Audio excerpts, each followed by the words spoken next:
The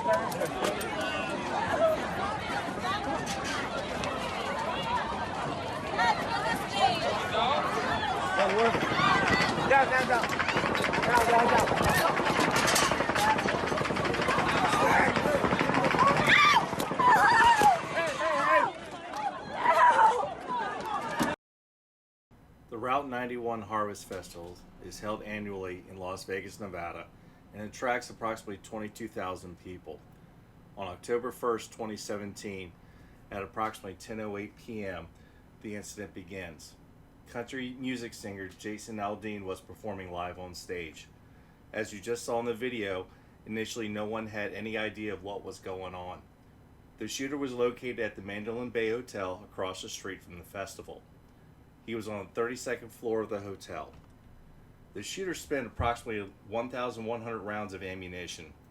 About an hour later, law enforcement breached the door of the hotel room and found the shooter deceased.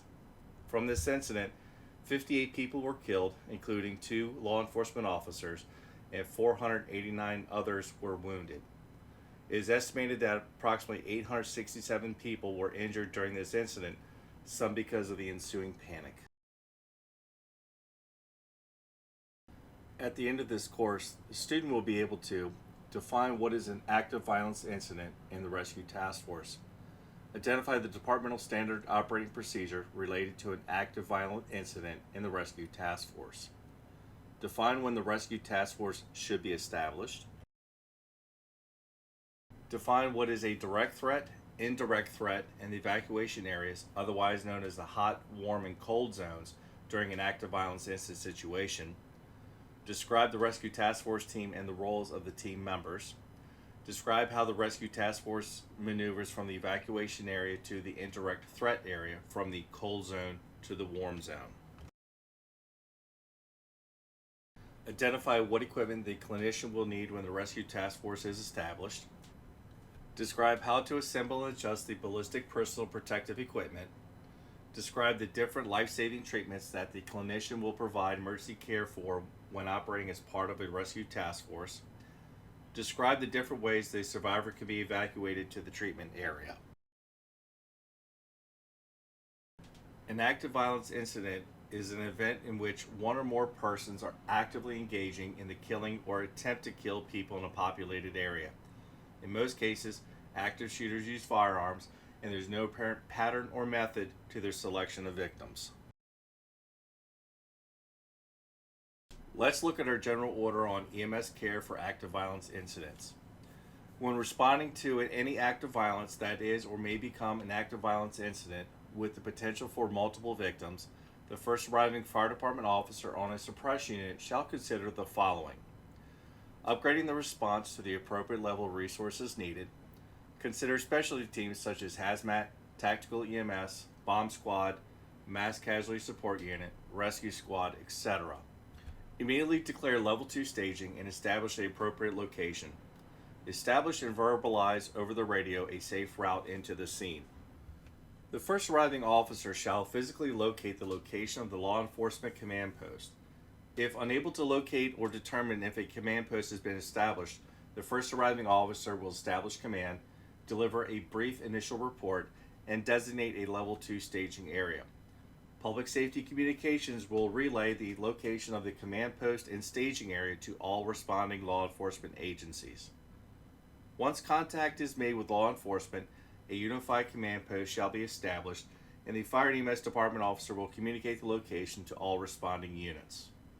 Unified command requires that the fire department officer or first chief officer is physically co-located with the initial police incident commander. A situation status report will be obtained as soon as possible. All suppression units should be prepared to establish rescue task force teams. All EMS units should report to staging and be ready to be deployed to the ambulance exchange point to pick up survivors. Also, be prepared for survivors to walk up to your units as you are staging. Depending upon the incident, consider multiple casualty collection points and/or ambulance exchange points. Call for additional resources early. A brief initial report, or BIR, is transmitted by the first arriving unit and should paint a picture to all the responding units or anyone else listening of the conditions that you have.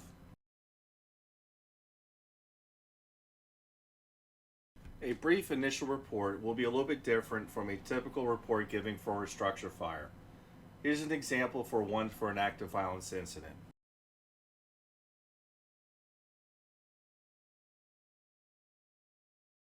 Here's an example of a situation status update.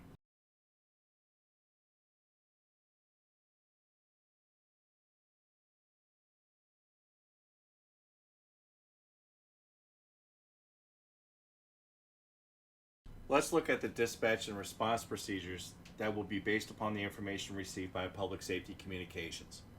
For an unconfirmed report of an active shooter, Public Safety Communications will dispatch the following: one suppression unit, one BLS unit, one ALS unit, and one battalion chief. For a confirmed active shooter incident, Public Safety Communications will dispatch the following for a total of 2 engine companies, 1 rescue squad, 5 BLS units, 3 ALS units, 2 EMS duty officers, 2 battalion chiefs, 1 safety officer, 1 duty chief, 1 medical ambulance bus, 1 mass casualty support unit, 2 fire marshals, the mobile command unit from Public Safety Communications. Depending upon the incident, additional resources may be requested, can range from an EMS task force to a mass casualty assignment. If an EMS task force is requested, the following will be dispatched: 2 BLS units, 1 ALS unit, 1 EMS duty officer, and 1 battalion chief. If a mass casualty assignment is requested, the following will be dispatched: 4 BLS units, 2 ALS units, 1 medical ambulance bus, 1 mass casualty support unit, 1 rescue squad, 2 EMS duty officers, 1 safety officer, and 1 battalion chief. With an active violence incident, you may want to create an initial staging area close to the scene.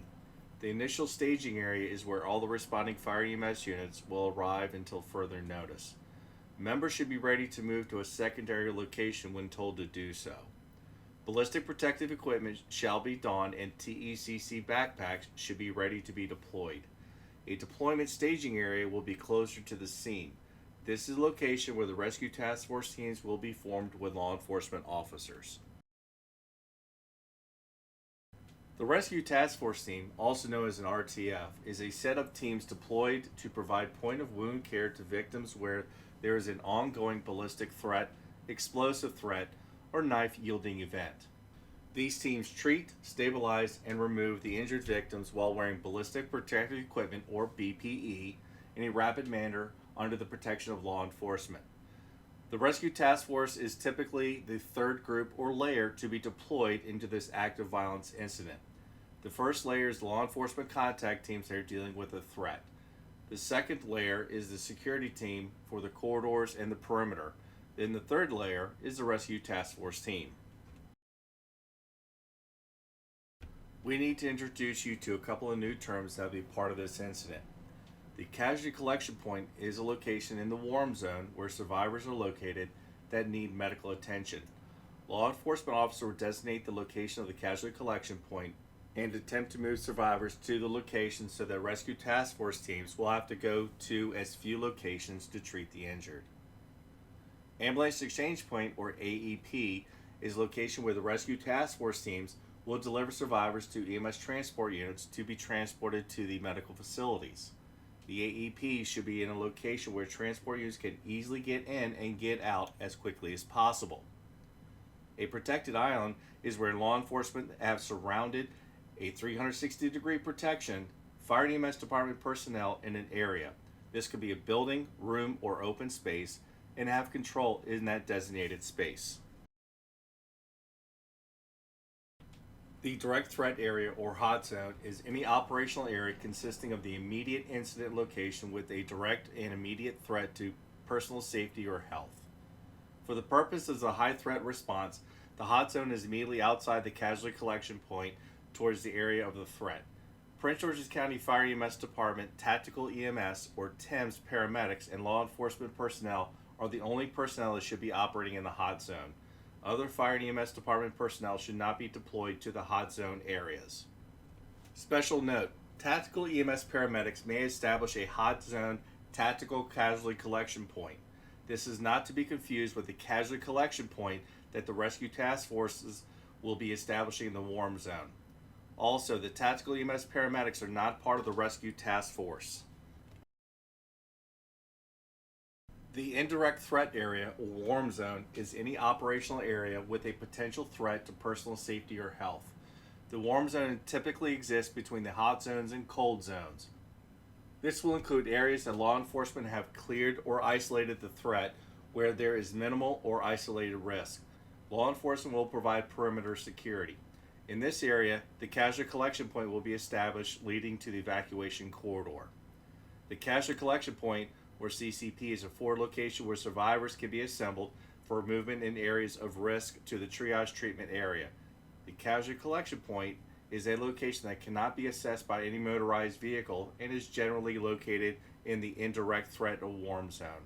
This area is distinctly different than traditional triage treatment and transport areas located in the evacuation area or cold zone.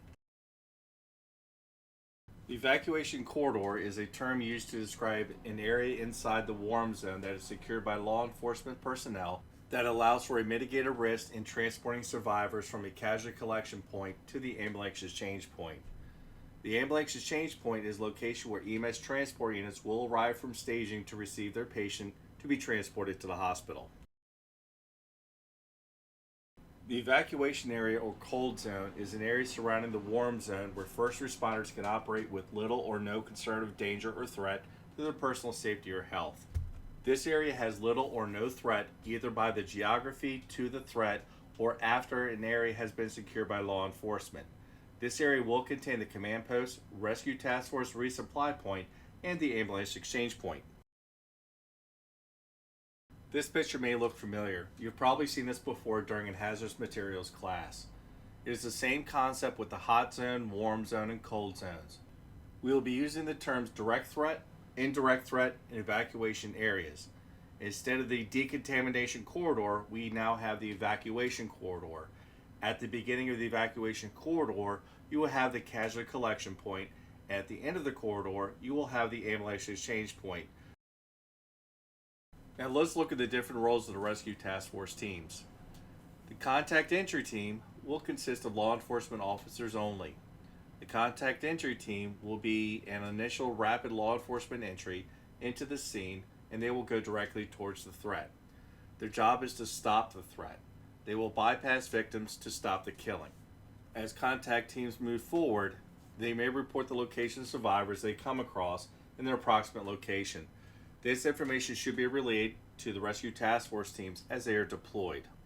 The rescue task force shall relay information to command regarding the number of survivors, situation status, and pertinent information including the need for additional teams. Survivors should be identified by their priority using the following terms: red, green, or dead. Rescue task forces shall be responsible for directing their other rescue task force teams that have been deployed for the purposes of evacuating the most critical survivors. Rescue task forces may also transition to the role of managing casualty collection points if necessary. Rescue task force teams are not search teams. They only go to a known location of survivors as directed by command. The first rescue task force team should continue to treat survivors until they run out of supplies. Depending upon the incident, additional rescue task force teams may be tasked with either continued treatment of survivors or evacuation of the critical survivors to the ambulance exchange point area. Common goals or objectives for rescue task force teams include stabilizing survivors, evacuating survivors, treating survivors at the casualty collection point. The following is a list of terms used by law enforcement that fire and EMS department personnel need to understand. Clear is a term used by law enforcement. It is a determination that an area or space in which a person could be concealed and or could conceal other threats. For an example, an improvised explosive device, or IED, to first responders or the public does not contain a threat. Safe is a term used to describe a zone or area that is free from danger or attack. This means the area has been thoroughly checked for all hazards. Secure is a term used by law enforcement to reflect the possession or control of an area, person, object, etc. It should never be taken to mean that the scene is safe. Please understand that Unified Command will not send in Rescue Task Force team members into the hot zone. We are the third layer that is deployed into this incident. It is important to understand the different layers before we are deployed. The first layer is the contact team. The contact team is made up of a few officers that will go directly to the threat and stop the threat. They will bypass survivors to stop the killing. The second layer is a security layer. Additional officers will be deployed into the area to set up a security perimeter. Once the area has been declared a warm zone, then the rescue task forces will be deployed. We are the third layer. With a law enforcement protection, we will make entry and proceed to either a casualty collection point or a location where we are needed. Why are we discussing cover and concealment? If something were to happen, we must protect ourselves. Taking cover not only hides you, but your cover can either stop or deflect projectiles. Concealment will only disguise you from plain sight and may not offer any protection. This picture is an example of a rescue task force team. You will notice law enforcement officers in the front and rear to provide security for the team.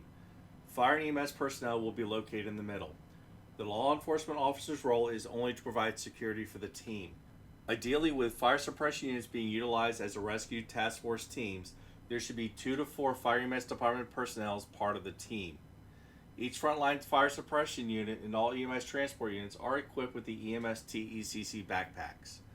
Each member of the rescue task force team will need to be equipped with one of the pouches from the EMS TECC backpack that contains EMS supplies to treat survivors. This picture provides an example of one of the many different ways on how a rescue task force team should maneuver as a team, with law enforcement officers provide security to the front and rear of the team. Law enforcement will create a safety circle around the team. It is important for the team to move together and stay together at all times. The fire EMS department personnel should stay in a straight line between law enforcement officers.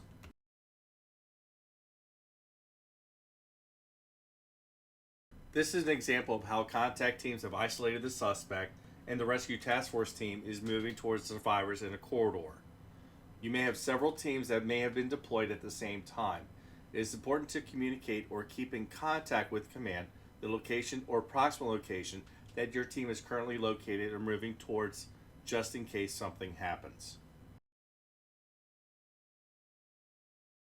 This is an example of how a protected island concept will happen. Law enforcement officers have linked the hallway and a threat arises. Officers position themselves to protect the rescue task force team in a room at all potential entry points. In the event that a rescue task force team is moving in the evacuation corridor and a threat presents itself, follow the officer's directions. The EMS TECC backpack is located on all EMS transport units and frontline fire suppression apparatus.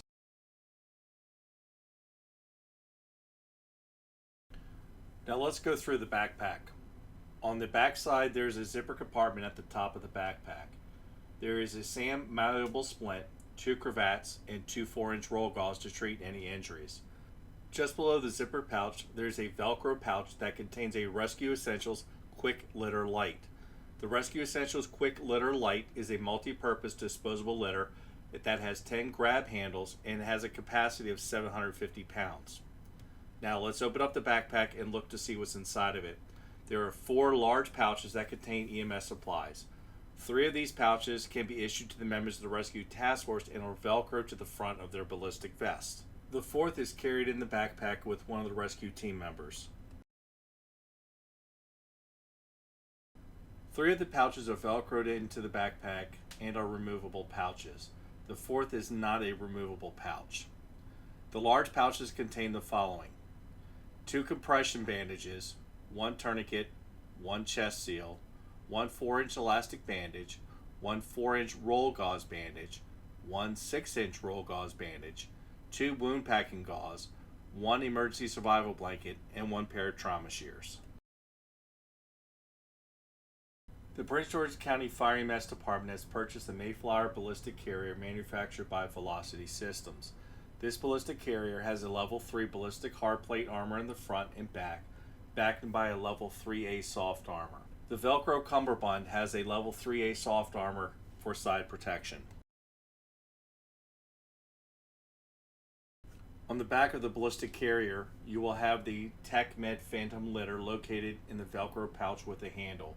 This litter can be used to evacuate or extricate a survivor from the warm zone. This is not a patient drag device, as the fabric will tear. The Phantom litter has a carry capacity weight of 450 pounds and has 8 grab handles. The litter should be discarded after use and should not be repacked into the carrier.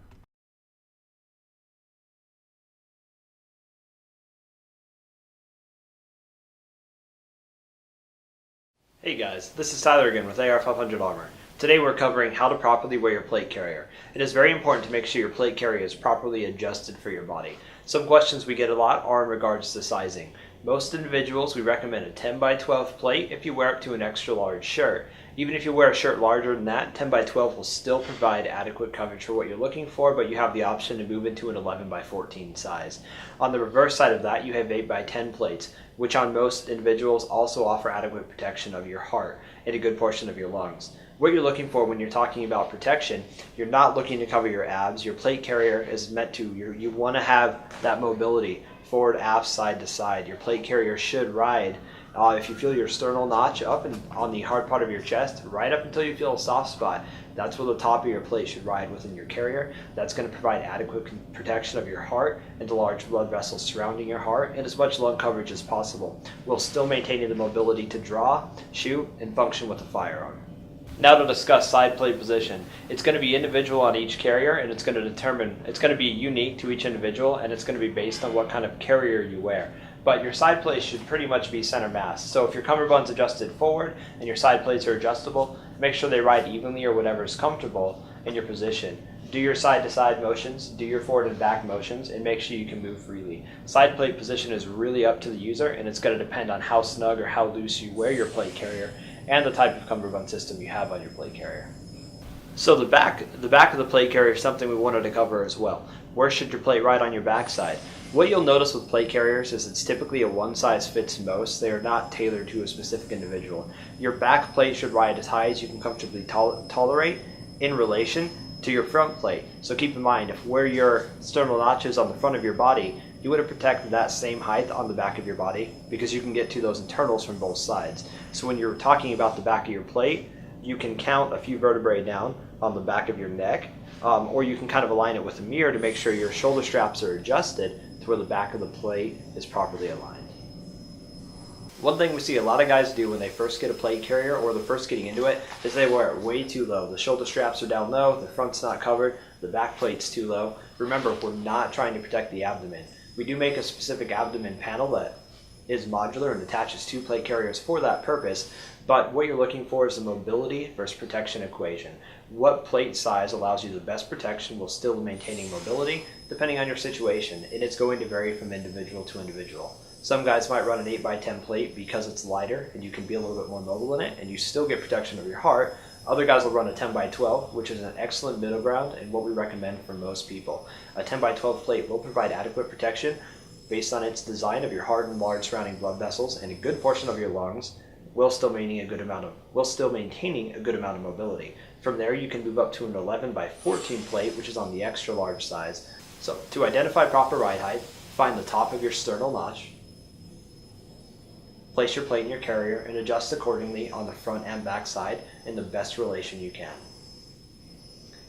The following images of your lungs and your heart and large surrounding blood vessels, and finally your rib cage. Thank you for following us on Facebook. We hope this video helps you determine how to properly fit your plate carrier and make sure you're wearing it correctly. I am wearing our Warrior DCS plate carrier, which is an outstanding plate carrier and it has some great features. We recommend you check it out at ar500.com. Hi, I'm Glenn with Independence Training. I'm Matt with Independence Training. And today we're here at the AR500. Always adjust the back of the ballistic carrier first. You will need at least 1 inch of Velcro so that the cummerbund will be secured. You can adjust it as needed. Once adjusted, ensure that the back Velcro flap is in contact with as much Velcro as possible. Adjust the sides of the cummerbund so that it does not move easily. As the video demonstrated, ensure that the ballistic carrier is adjusted to the proper height. When you are done adjusting the sides, pull down and secure the front Velcro flap. If the ballistic carrier is sitting too high or too low, you can adjust the height of the ballistic carrier with the Velcro shoulder straps. To adjust the Velcro shoulder straps, you will need to remove the Velcro reflective shoulder pads. When the ballistic carrier is properly adjusted, put the reflective shoulder pads back onto the shoulder straps. Using the equipment within the EMS TECC backpack, each fire and EMS member of the rescue task force will be given one of the pouches from the backpack. If there are 4 members of the fire and EMS department, the 4th member will carry the EMS TECC backpack that will contain the non-removable pouch. Triage is not a new concept to us. We learned triage in EMT class.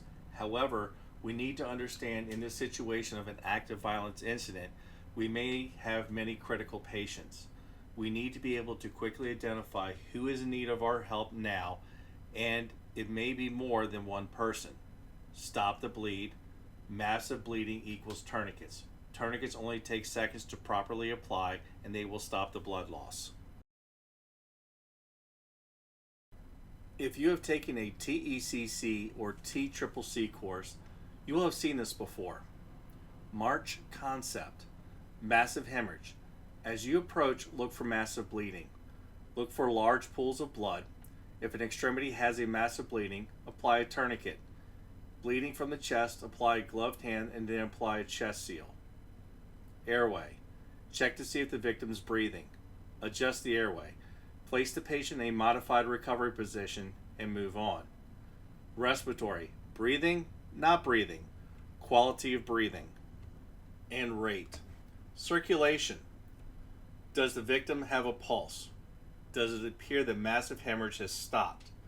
If not, readjust the tourniquet. Hypothermia. This is caused due to hemorrhagic shock, intoxication, and traumatic brain injury. In trauma patients, hypothermia begins with the body temperature dipping below 96.8 degrees. Mild hypothermia is between 96 and 93. Moderate hypothermia is between 93 and 89. Ensure to cover patients with emergency blanket or hospital blanket. And then everything else. Check the rest of the body to find any wounds not found already. Use the rake method along with sweeping the body.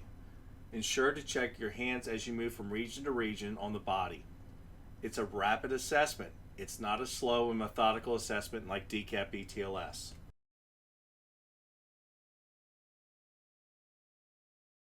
The Rescue Task Force shall be responsible for completing a rapid assessment, provide immediate life-saving medical interventions, and determine the transport priority, red for high and green for low priorities. The 3 patient categories reflect how patients should be triaged. Walking wounded, survivors who can self-evacuate to the casualty collection point or survivors that can be assisted to the casualty collection point or other survivor staging area with a minimal assistance from others who are self-evacuating. Immediate. These survivors cannot evacuate on their own, typically because of their injuries. Life-saving interventions may need to be immediately performed in a rapid manner to extend survivor viability prior to the removal to a casualty collection point or an ambulance exchange point. Deceased. Respirations not compatible with life. Injuries not compatible with life. Unresponsive with both aforementioned. These victims will be left in place. You can cross their arms across their chest to indicate that they've been assessed. There are several different ways to move survivors to the casualty collection point. You can use the TAC Med litter located on the back of the ballistic carrier or the Rescue Essentials Quick Litter Light located on the EMS TECC backpack. You can also perform a 2-person seat method or side carry, walking assist, backpack carries, and extremity lift methods. Most of these methods will require 2 to 4 members to move the survivor. In extreme cases and as a last resort, you can perform these emergency drags with the survivor.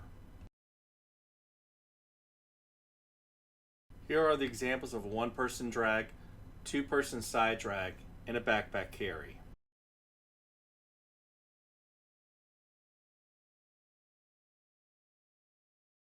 Here are the examples of a two-person seat method or side carry and the two-person fore-aft carry.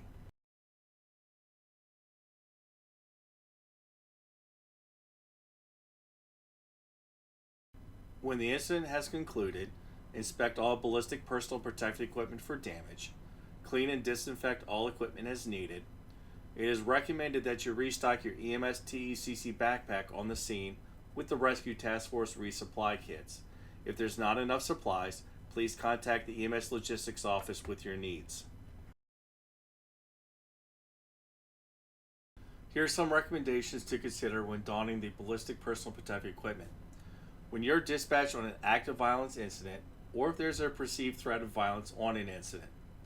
When it is safe to do so, and before arrival in the area of the incident, the officer on the apparatus will instruct the members to don the ballistic personal protective equipment.